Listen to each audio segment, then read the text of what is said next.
ನಮ್ಮ ಕೊಪ್ಪಳ ಯೂನಿವರ್ಸಿಟಿ ಬಗ್ಗೆ ಈಗಾಗಲೇ ಮುಖ್ಯಮಂತ್ರಿಗಳು ಯೂನಿವರ್ಸಿಟಿಯನ್ನು ಮುಚ್ಚಲ್ಲ ಅಂತೇಳಿ ಅವರು ಈಗಾಗಲೇ ಹೇಳಿದ್ದಾರೆ. ಅದನ್ನು ನಾನು ಸ್ವಾಗತ ಮಾಡ್ತಾ ಇದ್ದೀನಿ.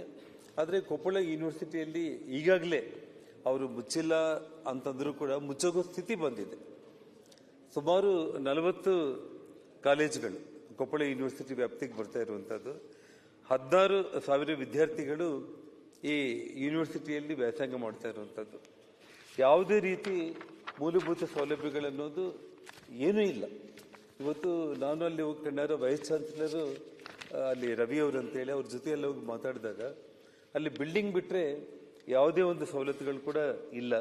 ಹಾಗಾಗಿ ಸರ್ಕಾರ ಮುಚ್ಚುತ್ತೋ ಮುಚ್ಚೋದಿಲ್ಲ ಅನ್ನೋದಕ್ಕಿಂತ ಕೂಡ ಯೂನಿವರ್ಸಿಟಿ ಮುಚ್ಚೋಗೋ ಸ್ಥಿತಿಗೆ ಬಂದಿರೋ ಕಾರಣ ನಮ್ಮ ಶಿವರಾಜ್ ಸಂಗಡಿಗೆ ಸಹೋದರ ಜಿಲ್ಲಾ ಉಸ್ತುವಾರಿ ಸಚಿವರಿದ್ದೀರಿ, ದಯಮಾಡಿ ಕೊಪ್ಪಳ ಯೂನಿವರ್ಸಿಟಿ ಬಗ್ಗೆ ಗಮನ ಹರಿಸಿ ಇವತ್ತು ಎಲ್ಲ ಸಚಿವರ ಜೊತೆ ಮಾತಾಡಿ ಅಲ್ಲಿ ಮೂಲಭೂತ ಸೌಲಭ್ಯಗಳನ್ನ ಒದಗಿಸಿ ಆ ಯೂನಿವರ್ಸಿಟಿ ಒಂದು ಒಳ್ಳೆಯ ಸ್ಥಿತಿಗೆ ಬರುವಂಥ ಒಂದು ವಿಚಾರಕ್ಕೆ ಸರ್ಕಾರ ಗಂಭೀರವಾಗಿ ಯೋಚನೆ ಮಾಡಬೇಕಂತ ಹೇಳ್ತಾ.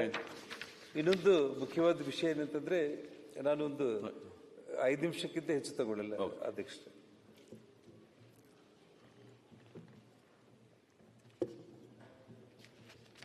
ಹಿಂದೆ ನಾವು ಸನ್ಮಾನ್ಯ ಮುಖ್ಯಮಂತ್ರಿಗಳು ಅಂಜನಾದ್ರಿ ಬೆಟ್ಟಕ್ಕೆ ಹನುಮ ಜನಿಸಿರುವಂಥ ಒಂದು ನಾಡಿಗೆ ಪ್ರತಿ ವರ್ಷ ಕೂಡ 100 ಕೋಟಿ ಅನುದಾನ ಕೊಡ್ತೀವಿ ಅಂತೇಳಿ ಕಳೆದ ಬಜೆಟ್ ಅಲ್ಲಿ ಅವ್ರ ಮಾತನ್ನು ಹೇಳೋದು ಮಾತ್ರ ಅಲ್ಲ, 100 ಕೋಟಿ ಅನುದಾನ ಕೂಡ ತಕ್ಷಣ ಅವರು ಬಿಡುಗಡೆ ಮಾಡಿದ್ದಾರೆ.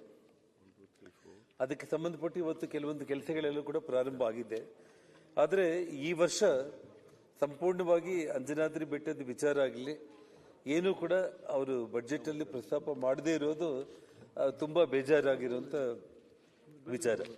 ಯಾಕಂದ್ರೆ ಇವತ್ತು ಇಡೀ ಕೊಪ್ಪಳ ಜಿಲ್ಲೆ ಅಂತಂದ್ರೆ ಅಂಜನಾದ್ರಿ ಹನುಮನ ನಾಡಿಗೆ ಇವತ್ತು ಒಂದು ದಿವಸಕ್ಕೆ ಕನಿಷ್ಠ ಅಂತಂದ್ರೆ ಕೂಡ 20-25 ಸಾವಿರ ಜನ ಭಕ್ತಾದಿಗಳು ಇಡೀ ದೇಶ ವಿದೇಶಗಳಿಂದ ಬರ್ತಾ ಇದ್ದಾರೆ. ಹಾಗಾಗಿ ಅವರು ಪ್ರತಿ ವರ್ಷ ಅವ್ರೇನು 100 ಕೋಟಿ ಕೊಡ್ತೀವಂತ ಅವ್ರು ಮಾತು ಕೊಟ್ಟಿದ್ರು. ಆ ಮಾತನ್ನ ನಾನು ನೆನಪಿಸ್ತಾ ಇದ್ದೀನಿ. ಇವಾಗ ಅವರು ನಾಳೆ ಬಜೆಟ್ ಒಂದು ಇದಕ್ಕೆ ಅವರು ಉತ್ತರ ಕೊಡುವಂತ ಸಂದರ್ಭದಲ್ಲಾದರೂ ಕೂಡ ಅಂಜನಾದ್ರಿಗೆ 100 ಕೋಟಿ ಕೊಡ್ತೀವಿ ಅನ್ನೋ ಮಾತನ್ನ ಅವ್ರು ಏನ್ ಹೇಳಿದ್ದಾರೆ ಅದನ್ನ ಘೋಷಣೆ ಮಾಡ್ಬೇಕಂತ ಹೇಳಿ ನಾನು ಸನ್ಮಾನ್ಯ ಮುಖ್ಯಮಂತ್ರಿಗಳಲ್ಲಿ ನಾನು ವಿನಂತಿ ಮಾಡ್ಕೊಳ್ತಾ ಇದ್ದೀನಿ ಸನ್ಮಾನ್ಯ ಸಭಾಧ್ಯಕ್ಷರೇ. ಅದೇ ಒಂದು ರೀತಿಯಲ್ಲಿ ಕಳೆದ ಅಂದ್ರೆ 2 ಬಜೆಟ್ಗಳಲ್ಲಿ ಕೂಡ ನವಲಿ ಜಲಾಶಯದ ಬಗ್ಗೆ ಸನ್ಮಾನ್ಯ ಮುಖ್ಯಮಂತ್ರಿಗಳು ಪ್ರಸ್ತಾಪ ಮಾಡಿದ್ರು.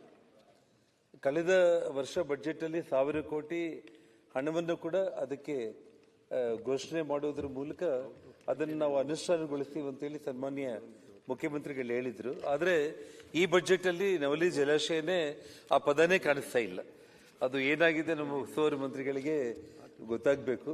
ಅದು ಟೆಕ್ನಿಕಲ್ ಇಶ್ಯೂಸ್ ಇರುತ್ತೆ, ಇಲ್ಲಂತ ನಾನು ಹೇಳಲ್ಲ. ನಾನು ಖಂಡಿತವಾಗ್ಲೂ ಕೂಡ ಶಿವರಾಜ್ ಸಂಗಡಿಗೆ ಅವರು, ಮುಖ್ಯಮಂತ್ರಿಗಳು DK ಶಿವಕುಮಾರ್ ಅವರು ಆಂಧ್ರ ಮತ್ತು ತೆಲಂಗಾಣ ರಾಜ್ಯದ ಜೊತೆ ಮಾತಾಡಿ ಆದಷ್ಟು ಬೇಗನೆ, ಯಾಕಂದ್ರೆ ನಮ್ಮ 4 ಜಿಲ್ಲೆಗಳಿಗೆ ಅಂದ್ರೆ ರಾಯಚೂರು, ಕೊಪ್ಪಳ, ವಿಜಯನಗರ, ಬಳ್ಳಾರಿಗೆ ಕುಡಿಯೋ ನೀರು ಜೊತೆಗೆ ಇವತ್ತು ಬೇಸಾಯಕ್ಕೆ ಕೂಡ ಉಪಯೋಗ ಆಗುವಂತ ಒಂದು ಅತ್ಯಂತ ಅದ್ಭುತವಾದಂತ ಒಳ್ಳೆ ಕೆಲಸ ಅಂದ್ರೆ ಅದು ನವಲಿ ಜಲಾಶಯ ನಿರ್ಮಾಣ. ಹಾಗಾಗಿ ಅದ್ರ ಬಗ್ಗೆ ಸೀರಿಯಸ್ ಆಗಿ ನಾಳೆ ಆ ಬಜೆಟ್ ಸನ್ಮಾನ್ಯ ಮುಖ್ಯಮಂತ್ರಿಗಳು ಉತ್ತರ ಕೊಡುವ ಟೈಮ್ನಲ್ಲಿ ಅಂಜನಾದ್ರಿ ಮತ್ತು ನಮ್ಮ ನವಲಿ ಜಲಾಶಯದ ಬಗ್ಗೆ ಅವರು ಅದನ್ನ ಇದು ಮಾಡಬೇಕಾಗುತ್ತೆ ಅಧ್ಯಕ್ಷರೇ. ಕೊನೆಯದಾಗಿ 2 ವಿಚಾರಗಳಷ್ಟೇ ಅಧ್ಯಕ್ಷರೇ. ನೋಡಿ, ಇವತ್ತು ನಮ್ಮ ಕಲ್ಯಾಣ ಕರ್ನಾಟಕದಲ್ಲಿ ಕಲ್ಯಾಣ ಕರ್ನಾಟಕ ರಾಜ್ಯ ಕೈಗಾರಿಕಾ ಭದ್ರತಾ ಪಡೆ ಅಂತೇಳಿ ಇವತ್ತು ನಮ್ಮ KSISF ಅಂತೇಳಿ ಮಾಡಿದ್ದಾರೆ. 1500 ಮಂದಿ ಸ್ಟಾಫ್ ಇದ್ದಾರೆ ಅಧ್ಯಕ್ಷರೇ. ಅಲ್ಲಿ 1500 ಮಂದಿ ಸ್ಟಾಫ್ ಅಲ್ಲಿ ಅವರಿಗೆ ಪ್ರಮೋಷನ್ಸ್ಗೆ ಎಲಿಜಿಬಿಲಿಟಿ ಇದ್ರೂ ಕೂಡ ಪ್ರಮೋಷನ್ಗಳು ಸಿಗ್ತಾ ಇಲ್ಲ. ವಿಷಯ ಏನಂತಂದ್ರೆ ಅಲ್ಲಿ ಸಪರೇಟ್ ಆಗಿ ಆ ಒಂದು ಬೆಟಾಲಿಯನ್, ಒಂದು ಕೇಂದ್ರ ಕಲ್ಯಾಣ ಕರ್ನಾಟಕದಲ್ಲಿ ಬೆಟಾಲಿಯನ್ ಅನೌನ್ಸ್ ಮಾಡಿದ್ದಾರೆ. 1500 ಮಂದಿ ಸ್ಟಾಫ್ ಇದ್ದಾರೆ, ಪ್ರಮೋಷನ್ಸ್ ಇಲ್ಲ ಅವರಿಗೆ. ಎಲ್ಲ ಮೈಸೂರು, ಬೆಂಗಳೂರು ಈ ಭಾಗದಲ್ಲಿರುವಂತ ಆ ಭದ್ರತಾ ಸಿಬ್ಬಂದಿಗೆಲ್ಲ ಕೂಡ ಪ್ರಮೋಷನ್ ಸಿಗ್ತಾ ಇದೆ.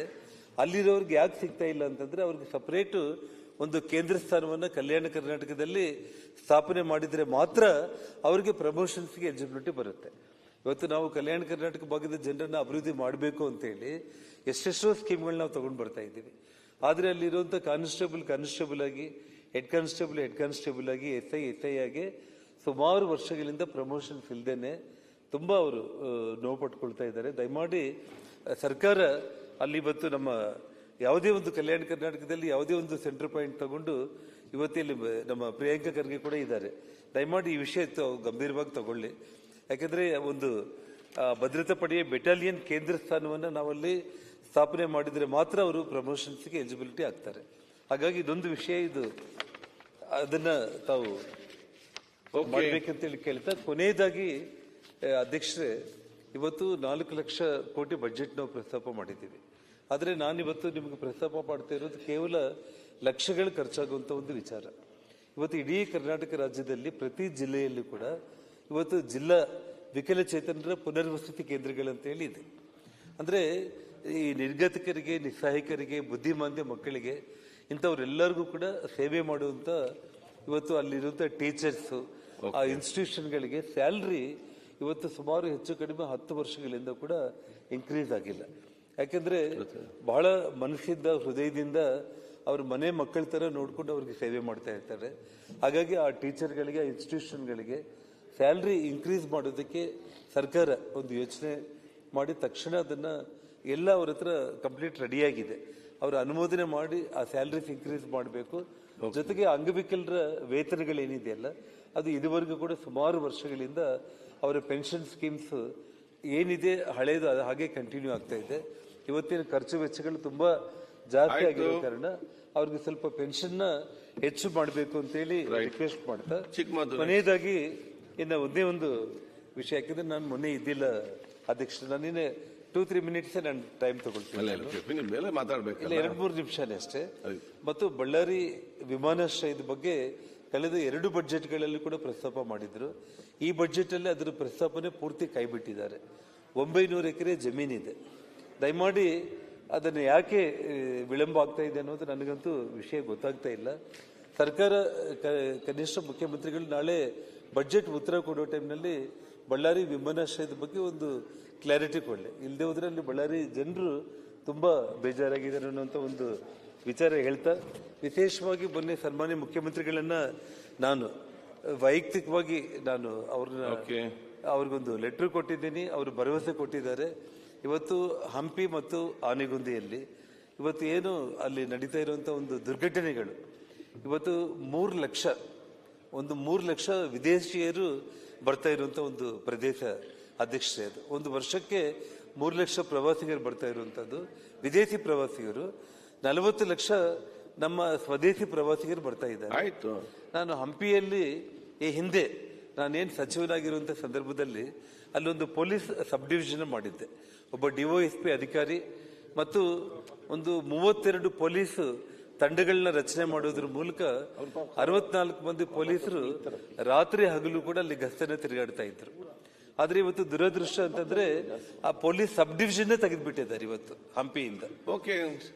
ಅಲ್ಲಲ್ಲಿ ಒಂದು ವಿಷಯ, ಇದು ಬಹಳ ಗಂಭೀರವಾಗಿರೋ ವಿಷಯ ಅಧ್ಯಕ್ಷರೇ, ಒಂದೇ ನಿಮಿಷದಲ್ಲಿ ನಾನು ಮುಗಿಸ್ತೀನಿ.